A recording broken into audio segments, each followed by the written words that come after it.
যেটা বলতেছিলাম যে প্রথমত যে আজকের ফার্স্ট যেটা কেটে গেল লাইনটা, প্রথমত হইল যে অনেক লোক আমাদের কাছে আসে যারা বলে যে রাতে ঘুমের ঘোরে আমি দুঃস্বপ্ন দেখি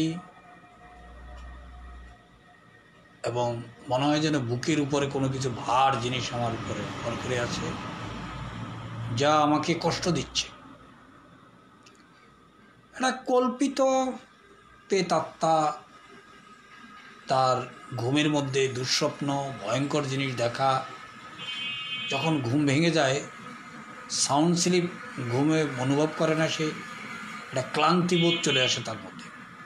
এই ধরনের কেস আমরা বহুত লোকের মধ্যে আমরা দেখি এবং বহু মানুষ আমাদেরকে এরকম বলে। এটার একটা বিশেষ রুব্রিক আছে বরিক রেপার্টরিতে, নার্ভাস সিস্টেম ইনকিউবাস। ইনকিউবাসের আরেকটা অর্থ হলো নাইটমেয়ার। দেখেন, আমি একটা বিষয় আপনাদের সাথে শেয়ার করতে চাই যে আমাদের হোমিওপ্যাথি শুধু ফিজিক্যাল লেভেলেরই ডিজিজের ক্ষেত্রে কাজ করে এমনটা না। যে জিনিসগুলো সাধারণত আমরা ঝাড়ফুঁক করার জন্য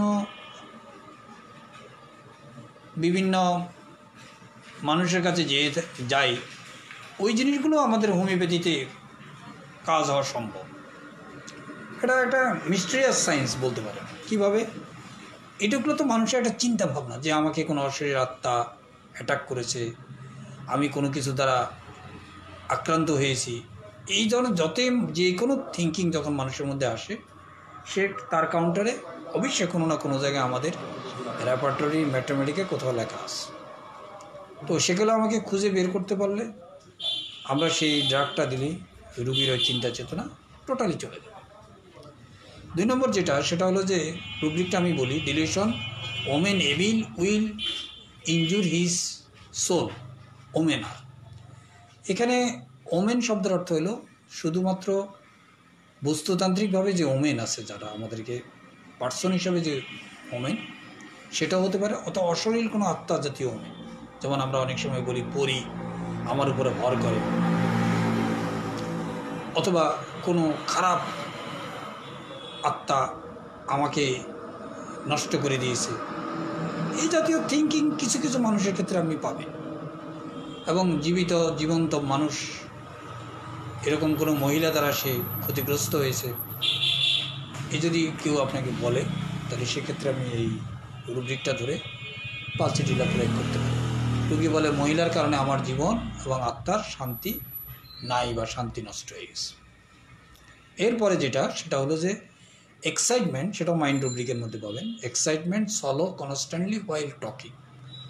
কিছু মানুষ দেখবেন যে স্ট্রাপিজিয়ার মধ্যে পাওয়া যায়, যখন সে এক্সাইটমেন্ট যখন হয় তখন সে বারবার ঢোক গিলতে থাকে, কনস্ট্যান্টলি টকিং বলার সময়। অর্থাৎ কিছু মানুষ স্ট্রাপিজিয়ার সাধারণত আমরা দেখি যে স্ট্রাপিজিয়ার প্রাইমারি লেভেলে ও কখনো রাগ করে না, কিন্তু যখন রাগ করে তখন তার মধ্যে আনকন্ট্রোলেবল কিছু ইমোশন তৈরি হয়। যেমন সে তখন নিজের ফিজিক্যাল লেভেলের উপর কন্ট্রোল করতে পারে না, ফিজিক্যাল লেভেলের সাথে ইমোশন দুটো আনকন্ট্রোলেবল হয়ে যায়, ব্যালেন্স থাকে না। যেমন কোনো কারণে হয়তো সে এমন একটা সিচুয়েশনে তার ডিসফেভারে চলে গেল, সেখানে সে একটু এক্সাইটেড হয়ে গেল, তুমি এইভাবে একটু, তখন সে একটু এই অবস্থা আসলে সে আর নিজের ফিজিক্যাল লেভেলের উপর কন্ট্রোল থাকে না, ইমোশনাল কন্ট্রোল না থাকার কারণে ফিজিক্যাল লেভেলে তখন বারবার ঢোক গিলতে থাকে। এরকম অবস্থা তৈরি করে আপনার স্ট্রাপিজিয়া। এরপরে আসে আমরা কুফারমেন্ট। কুফারমেন্টের রুব্রিক আলোচনা করব না, আপনার জজ ভিতরকাসের ম্যাথমেটিকা থেকে এটা নেওয়া। রুগী ডাক্তারের চেম্বারে এসে সবাইকে উনি লিখেছেন যে সালাম দিয়ে সম্মান করে এবং পেশেন্ট সবাইকে হেল্প করতে না পারলে নিজেকে খুব ব্লেম করে, নিজেকে গিল্টি ফিল করে যে এই লোকটার জন্য আমার কাছে টাকা চাইলো, আমি তো তাকে দিতে পারলাম না, বা তার বিপদের সময় আমি তাকে হেল্প করতে পারলাম না। কোনো রিলিজিয়াস কথা শুনলে, অত ধর্মীয় কোনো কথা, পরকালের কোনো কথা শুনলে তার চোখ দিয়ে পানি চলে আসে। একটা স্পারম্যাটিক উইপিং, ফুপায়ে কান্নাটা শুরু করে। অনেক বাচ্চাদের মধ্যে দেখবেন কান্না শুরু করে ঠিকই, কিন্তু শেষ পার্টে গিয়ে কান্না তার জন্যে স্পাজম হয়ে যায়, আনকন্ট্রোলেবল হয়ে যায়। তখন সে ফুপায়ে, মানে সে না চাইলেও অটোমেটিক তার বডি কান্না করতে থাকে। পেইন, এদের লেফট সাইডে পেইন হয়, নিজেকে সে গিল্টি ফিল করে সব বিষয়ে। সে তার টিচার, গুরু যেই হোক না কেন, যার কাছ থেকে সে কিছু শিখেছে তাকে সে সম্মান দেয়। একটা ক্রাম্প পেইন সে ফিল করে শরীরের বিভিন্ন জায়গায়। এরা বলে যে আমি সবাইকে হেল্প করতে চাই, যখন পারি না তখন গিল্টি ফিল করে, ফিল গিল্টি। এরা ফুড লাভার হয়, ভালো ভালো খাবার খেতে চায়, যেটাকে গভর্নমেন্ট বলি আমরা। এই পর্যন্তই আমরা কুরপামেট নিয়ে আলোচনা করলাম। এরপরে সুন্দর একটা রুব্রিক আলোচনা করব, সেটা হলো পালসিটিলার। একক পালসিটিলা, বারবারিজ মনে হয় মেবি আছে। মনে করেন একটা ব্রঙ্কাইটিসের একটা পেশেন্ট আপনার কাছে আসলো। ব্রঙ্কাইটিসের পেশেন্টটা আপনি কী ওষুধ দিবেন?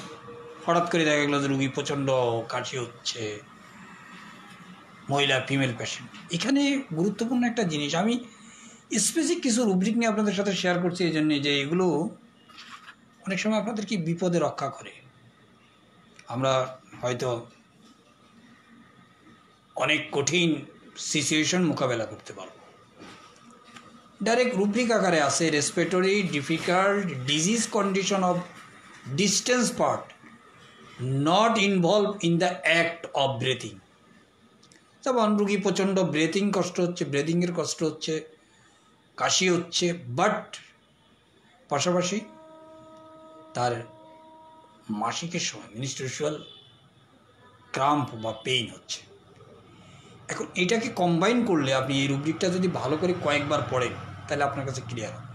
অর্থাৎ পেশেন্ট যে সমস্যা নিয়ে আসে সেই সমস্যার সাথে দূরবর্তী তার কোনো একটা অর্গানে কোনো একটা প্রবলেম একই সময় প্যারালাল চলে। এটা হলো এই রুব্রিকের মূল কথা। আমি আগেই বলছি আজকের আলোচনা একটু ভিন্ন।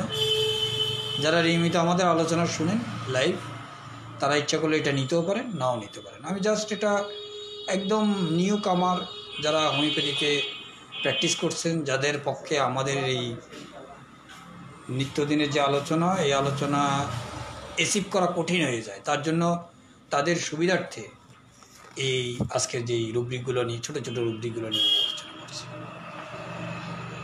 এরপরের রুব্রিকে আমি যাই, সেটা আমরা ফিজিক্যাল থেকে নিয়েছি। যে অনেক সময় হয় কি, আমরা সল্ট পছন্দ করে এই জন্য আমরা সবসময় নেট্টামিওর ইউজ করে থাকি, ফসফরাস নেট্টামিওরের বাইরে কিন্তু অনেক মেডিসিন আছে। দুটো রুব্রিক আমি আপনাদেরকে বলবো।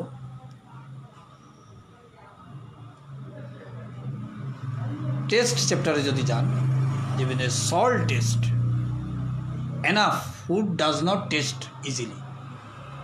এরা অনেক বেশি, তবু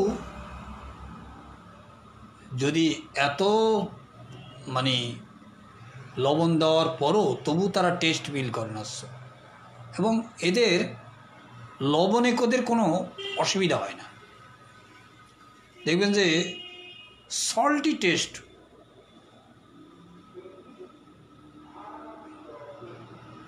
নর্মালি যেটা ন্যাচারালি সল্ট, এই সল্টটা যখন তাদেরকে দেওয়া হয় তখন তাদের টেস্টের কোনো সমস্যা নেই। এরপরে যে রুব্রিক সেটা হলো যে স্পিচ স্ট্যামারিং ফার্স্ট। কোনো কথা বলার সময় স্টার্টিংয়ে সে স্ট্যামারিং করে, প্রথম কথা ফার্স্ট সিম্বল, এটা হলো আপনার স্পাইজেলিয়া। এরপরে আসেন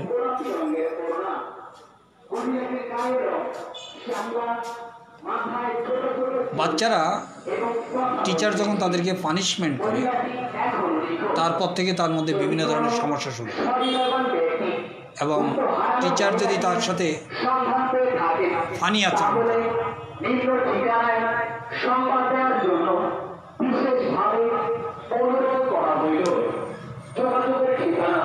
এলিমেন্ট ফ্রম মোটিফিকেশন,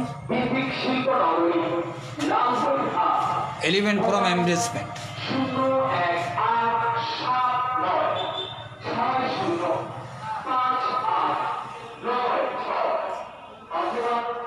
কি আলোচনা করবো আজকে, আলোচনার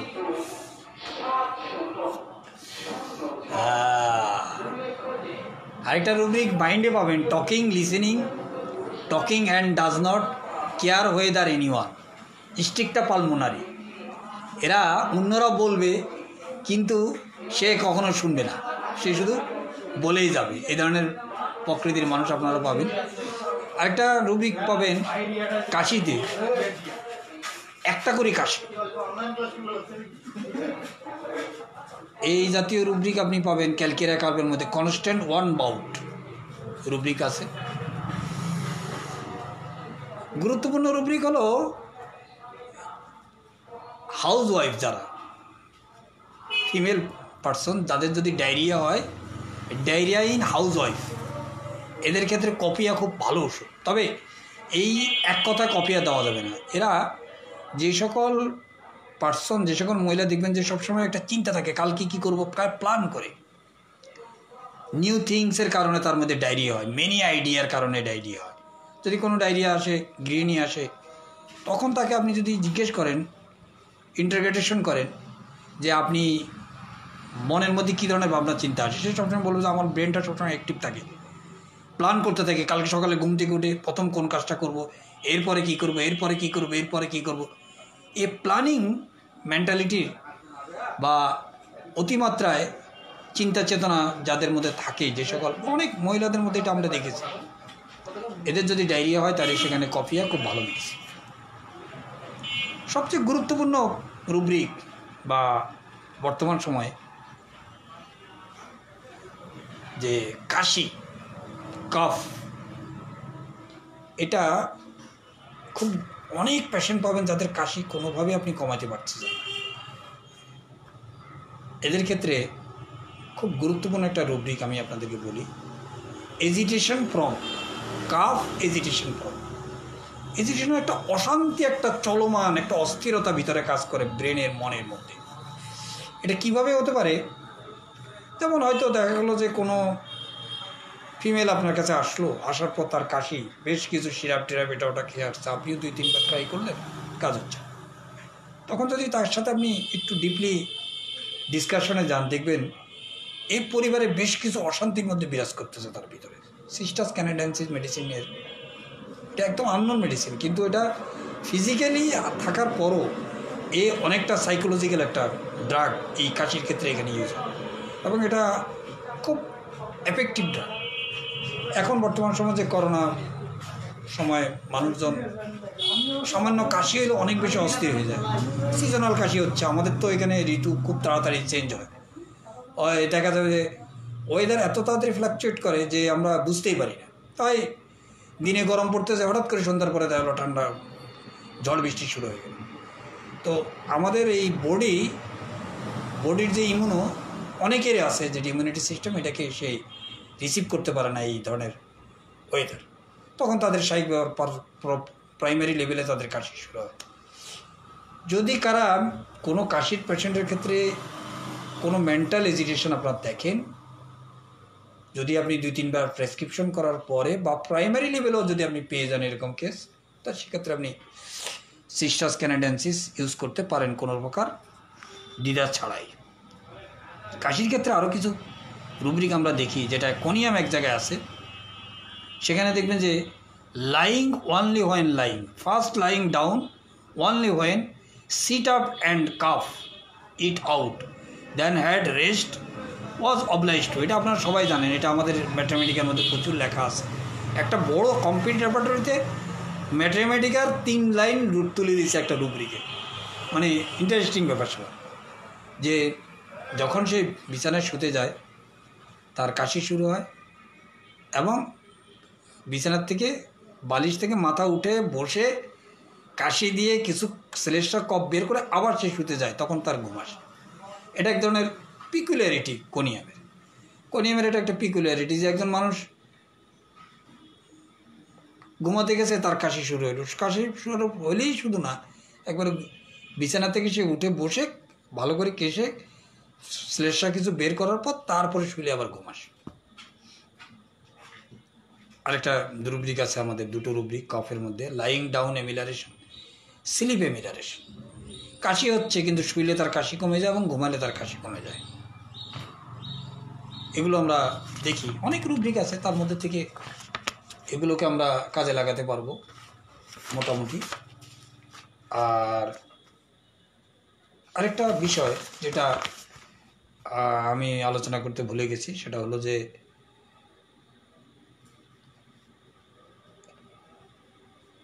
হিয়ারিং গাইডিং সিমটমের মধ্যে একটা রুব্রিক আছে, সেটা হলো এক্সাইটেড হামিং সাউন্ড।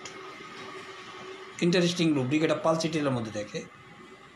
এটা আমি একটু পড়ি আপনাদের কাছে, শুনলে ওখান থেকে রাশ অফ ব্লাড অ্যান্ড সিনক্রোনাইসিটি, সঙ্গতরূপে যুক্ত করা, with pulse, rush of blood to the auditory, murmuring in the air, synchronous with the pulse, crepitation in the brain when walking. Pulsatilla কানের মধ্যে একটা সবসময় একটা গুনগুন আওয়াজ হয় এবং এইটার জন্য সে খুব এক্সাইটেড হয়ে যায়। এটা পালসিটিলার মধ্যে অনেক বেশি আমরা দেখতে পারি এবং এর মধ্যে অনেক রুব্রিকও আছে। আর দুটো রুব্রিক আমি আলোচনা করি। স্পাইজেলিয়া আপনার বুকের মধ্যে এক ধরনের পালসেশন সেন্সেশন, দপ দপ দপ দপ একটা সাউন্ড অনুভব করে সে। আর গ্লোনিয়ন সবসময় মাথার মধ্যে এক ধরনের দপদপানি অনুভব হয়। বুকের মধ্যে যে আওয়াজ হচ্ছে এটা বুঝতে পারে স্পাইজেলিয়া নিজে। আর গ্লোনিয়নের ক্ষেত্রে মাথার মধ্যে যেন দপদপ করতেছে, মানে এটা কি করবো আমাকে ক্যারোটাইড আপনার যে আটারিগুলো ওইগুলো মানে নাচতেছে বা এইভাবে কি বলবো দপদপ করতেছে, এটা অনুভব করতে পারে। এটা দুটো মেডিসিনের দুই রকম। আসলে আজকে আমার এইগুলো আলোচনা কেন করলাম আমি নিজেও জানি না। আমি সাধারণত এই ধরনের মানে সিমটম ধরে প্র্যাকটিস করিও না। তো যেহেতু এইটা আমি শিটের মধ্যে এক জায়গায় দেখলাম যে এগুলো আছে, আমার ধারণা হলো যে হয়তো আমাদের যারা প্র্যাকটিশনার আছে, নতুন প্র্যাকটিশনার, তাদের ক্ষেত্রে কিছুটা হলো, সবগুলো না হোক 2-4টা হয়তো কাজে লাগতে পারে এগুলো ডে টু বাই ডে প্র্যাকটিসে। তো এই পর্যন্তই আজকে আমার কাছে যা ছিল আপনার ম্যাটেরিয়ালস সব আপনি মোটামুটি আপনাদেরকে দিয়ে দিচ্ছি। এর বাইরে কিছু কিছু আছে যেগুলো একদম আননোন মেডিসিন, যেগুলো হয়তো বাজারে পাওয়াই যাবে না, এই জন্য ওগুলো আর আলোচনা করলাম না। আপনারা চেষ্টা করবেন এগুলোকে কাজে লাগানোর জন্য। যদি অ্যাক্সিডেন্ট কোনো সময় যদি আপনি এরকম কোনো জায়গায় আপনি যান যেখানে আপনি হয়তো কেস টেকিং করতে পারছেন না বা পেশেন্ট অবজারভেশন করেও কিছু পারছেন না, সেক্ষেত্রে এই জাতীয় সিমটমগুলো যদি আপনি বুঝতে পারেন তাহলে দিতে পারেন। তো সবাইকে ধন্যবাদ আজকে সিলি এবং খুব ফালতু আলোচনা শোনার জন্য। এটা আপনারা শুনতেও পারেন অথবা না শুনলেও কোনো অসুবিধা নেই। আগামীকাল আবার আমরা নতুন বিষয় নিয়ে আলোচনা করব। সে পর্যন্ত সবাই ভালো থাকেন। আল্লাহ।